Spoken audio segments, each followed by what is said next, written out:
Ainsi parle le Seigneur. La pluie et la neige qui descendent des cieux n'y retournent pas sans avoir abreuvé la terre, sans l'avoir fécondée et l'avoir fait germer, pour donner la semence au semeur et le pain à celui qui mange. Ainsi ma parole qui sort de ma bouche ne me reviendra pas sans résultat, sans avoir fait ce que je veux, sans avoir accompli sa mission. L'idée de prier avant de lire la Bible, qu'on dit parole, en fait la parole c'est pas juste les mots imprimés sur du papier. Il y a ce que vous entendez de la parole avec les textes imprimés sur le papier, et puis il y a ce que vous comprenez. Et donc nous demandons l'Esprit Saint de nous accompagner pour vraiment l'entendre dans tout ce qu'elle a à nous dire. Et ça ne veut pas dire que c'est nécessairement le même message pour tout le monde. Oui Seigneur, nous voici devant toi. Nous voulons écouter ce que tu as à nous dire ce matin à travers l'évangile de Matthieu. Et je voudrais que cette parole, nous te le demandons, qu'elle puisse apaiser nos pensées, qu'elle puisse nous ouvrir à une plus grande compréhension de nous-mêmes et des autres autour de nous.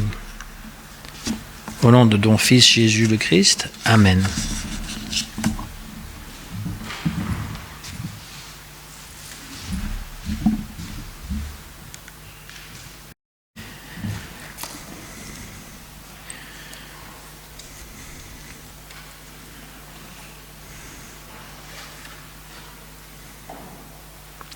Alors nous lirons ce matin l'évangile de Matthieu, chapitre 13, 1 à 23.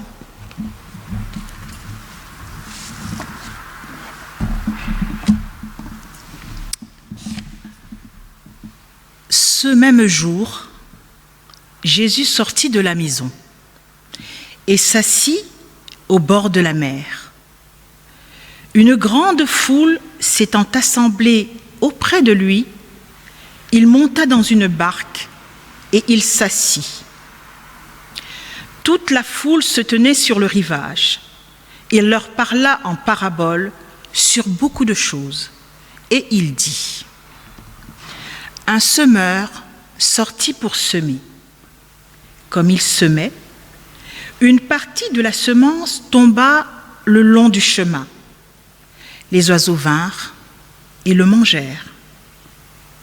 Une autre partie tomba dans les endroits pierreux, où elle n'avait pas beaucoup de terre. Elle leva aussitôt, parce qu'elle ne trouva pas un sol profond.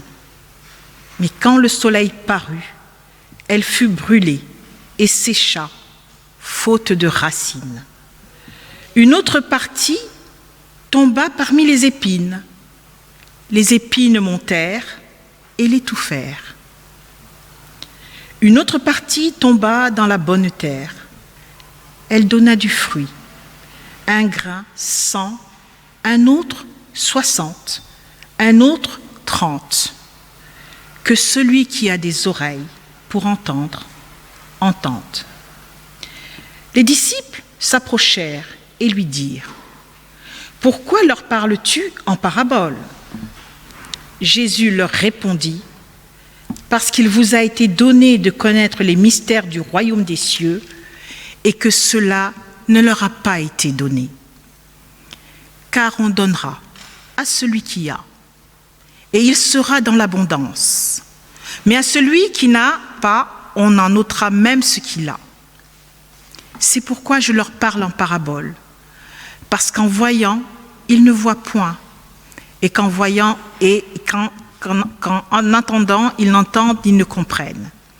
Et pour eux, s'accomplit cette prophétie d'Ésaïe. Vous entendrez de vos oreilles, et vous ne comprendrez rien. Vous regarderez de vos yeux, et vous ne verrez point. Car le cœur de ce peuple est devenu insensible.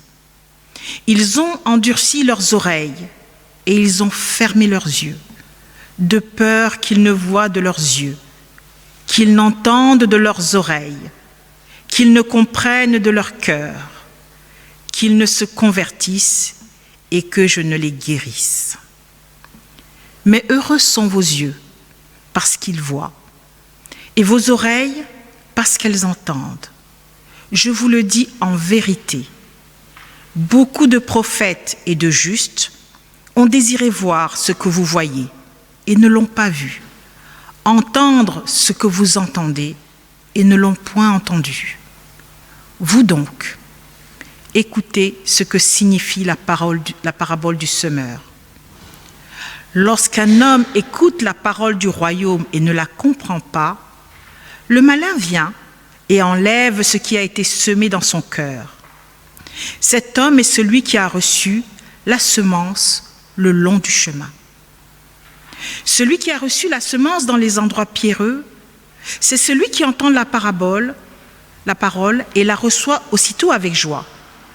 Mais il n'a pas de racine en lui-même. Il croit pour un temps, et dès que survient une tribulation ou une persécution à cause de la parole, il y trouve une occasion de chute. Celui qui a reçu la semence parmi les épines, c'est celui qui entend la parole, mais en qui les soucis du siècle et la séduction des richesses étouffent cette parole et la rendent infructueuse. Celui qui a reçu la semence dans la bonne terre, c'est celui qui entend la parole et la comprend. Il porte du fruit, et un grain en donne 100, un autre 60, un autre 30.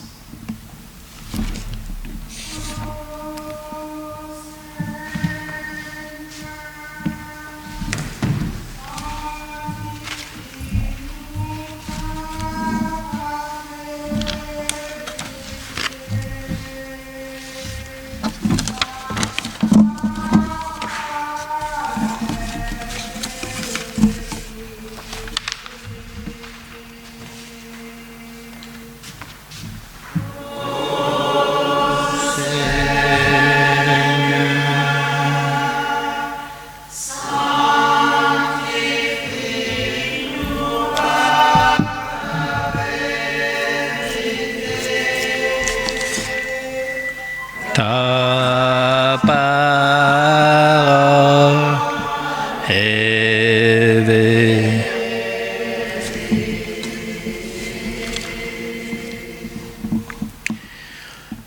Jésus parle souvent en parabole. C'est un genre littéraire qui était assez utilisé en fait à l'époque. Il ne s'agit pas de fables comme les fables de La Fontaine ou d'histoires morales qu'on transmet à nos enfants, mais plutôt une leçon, une instruction qui est racontée sous la forme d'une histoire avec un vocabulaire qui emprunte à la vie quotidienne, c'est-à-dire les choses que les gens connaissaient. Et le but de la parabole, celle que Jésus en fait utilise, c'est de permettre à l'auditeur de changer de point de vue. La plupart des paraboles, si ce n'est pas la totalité des paraboles dans les évangiles, sont axées sur le royaume de Dieu, ce mystérieux royaume qui est à la fois ici et pour plus tard. Alors, les disciples demandent « Pourquoi parles-tu en parabole ?» Ils vont lui demander plusieurs fois d'ailleurs, et à chaque fois il a une réponse un peu différente. Il donne ici 3 raisons, 3 formes d'explication. D'abord, celle qui fait la distinction entre le disciple qui suit Jésus et les autres interlocuteurs dans la foule, que ce soit les pharisiens ou que ce soit juste des êtres ordinaires, on va dire, des gens de tous les jours qui écoutent Jésus. La deuxième réponse qu'il donne, c'est un constat en fait qu'il fait. Les gens écoutent mais ne comprennent pas. Même si tu leur parles sans parabole, ils ne comprennent pas. Et la troisième forme de réponse qu'il donne, c'est une phrase qui prend l'allure d'un dicton. Celui qui a recevra encore plus, mais celui qui n'a rien se fera enlever même ce qu'il a. Alors, prenons un par un ces trois formes de réponse. D'abord, nous pouvons parler du disciple, c'est la plus simple, c'est la plus facile à comprendre. Vous ne comprenez pas les paraboles. Ok, les disciples non plus ne comprenaient pas toujours, la plupart du temps ils ne comprenaient pas, mais au moins ils demandaient les explications. Ça, c'est ce qui fait la différence entre les gens de la foule qui ne s'intéressent pas à comprendre cette parabole et ceux qui vont proches de Jésus, qui disent « Qu'est-ce que tu as voulu dire par là ?» Parfois même Jésus leur dit que vous êtes sans intelligence. C'est une façon, c'est souvent oriental, cette façon d'enseigner. Pas brutale, mais pour essayer de secouer un petit peu. Donc ça, ce n'est pas un thème très difficile à comprendre. Ensuite, le constat, qu'il soit à l'époque de Jésus ou à l'époque d'aujourd'hui, le constat, par exemple, que moi je fais en tant que pasteur, c'est que la plupart des gens dans notre pays ne s'intéressent pas à la vie spirituelle. C'est aussi simple que ça.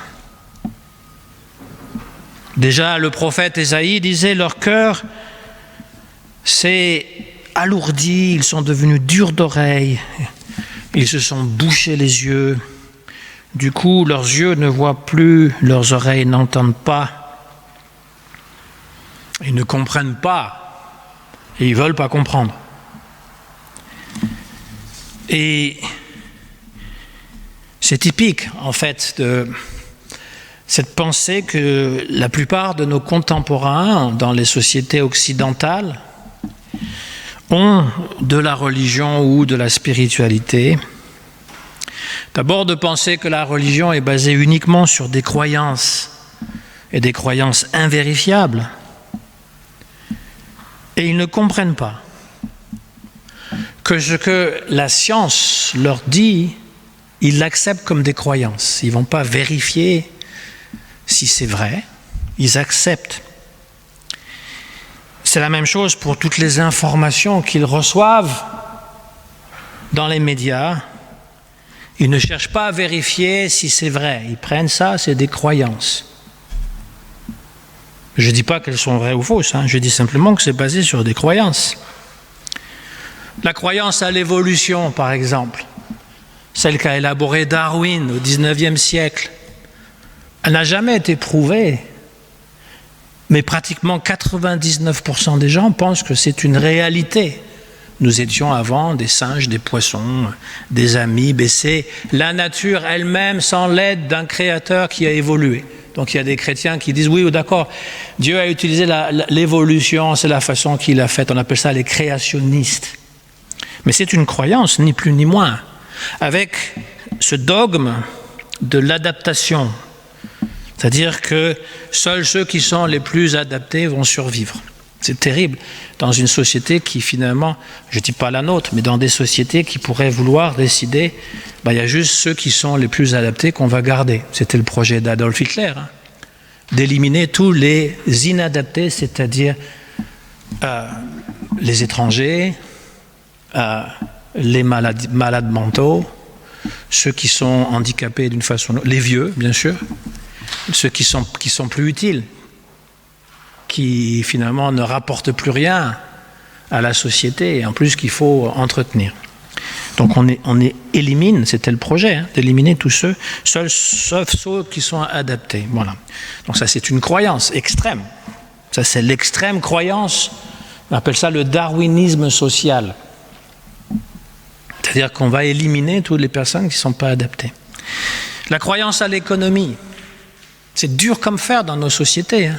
On est toujours en train de parler de la relance de l'économie, alors que ça fait 30 ans que finalement la pente continue dans ce sens-là, mais on croit toujours que finalement on va relancer l'économie et que la seule chose qui peut nous garantir une meilleure vie, c'est justement l'économie.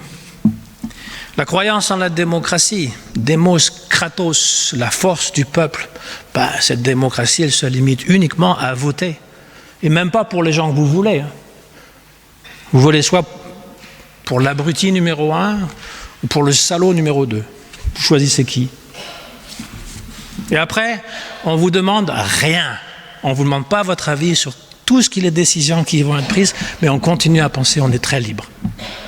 On est normalement. C'est une croyance. Je ne dis pas qu'elle est fausse, je dis seulement que c'est une croyance. Donc quand les gens disent que la religion repose que sur des croyances, mais tout ce que vous pensez repose aussi sur des croyances qui ne sont pas vérifiables.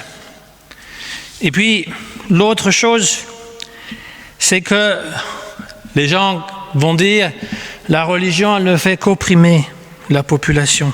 Elle est faite d'interdits et d'obligations.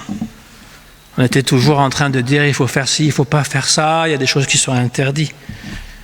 Il y a une partie de vrai. Il y a des choses qui sont prescrites, des choses qui sont interdites. Ça dépend aussi des dénominations. Chez les protestants, ce n'est pas tellement l'interdiction qui prime quand même. On laisse une certaine liberté de penser. Mais on vit toujours dans des interdits et des obligations. Les lois sont faites pour ça. Hein.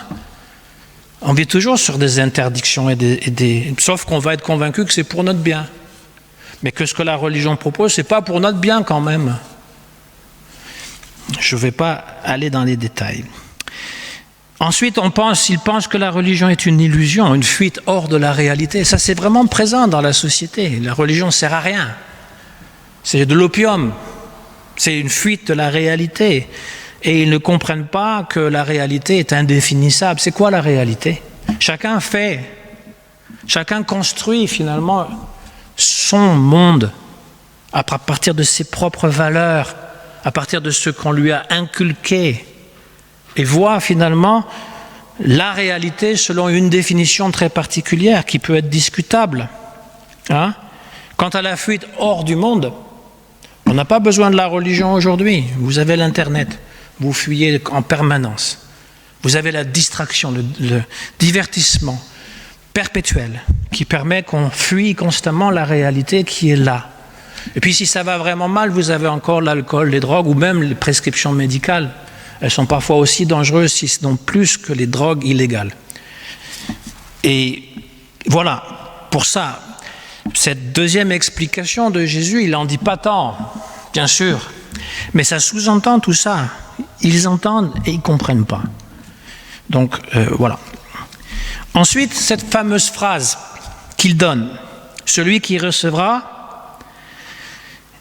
a recevra davantage et celui qui n'a rien, on lui enlèvera ce qu'il a. Ça, c'est très dur à entendre. On te dit, mince alors, la pauvre personne qui a quelques francs, eh bien, on va lui enlever les francs. D'ailleurs, les francs n'existent plus, hein, mais on va lui enlever le peu qu'il a. Ça fait allusion à ce thème des deux voies, qui est classique dans l'Ancien Testament.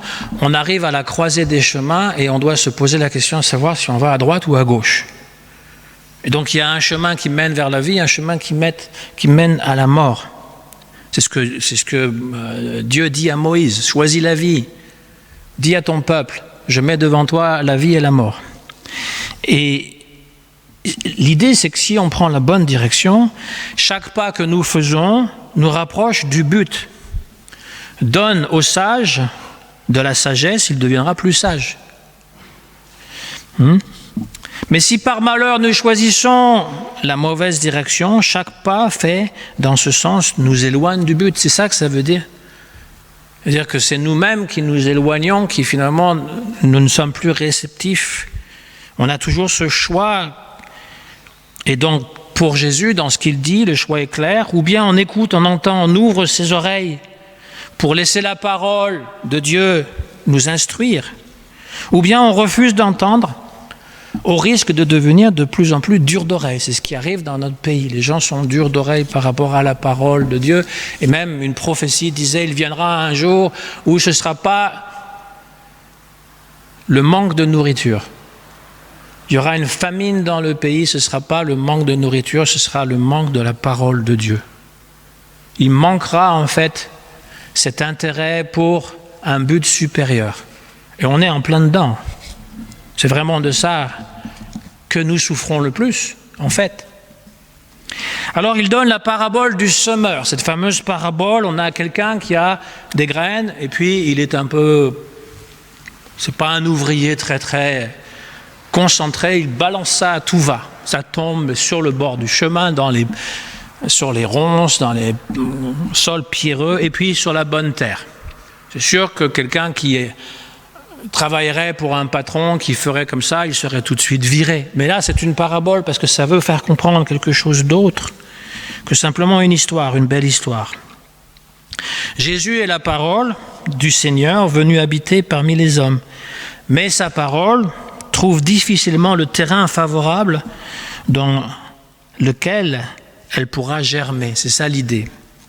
Et là, nous avons différentes accueils de cette parole ou de cette semence. La parole est comparée à une semence, c'est-à-dire que ça va prendre du temps pour qu'elle germe. Ce n'est pas juste entendre et puis ça y est, tout est réglé.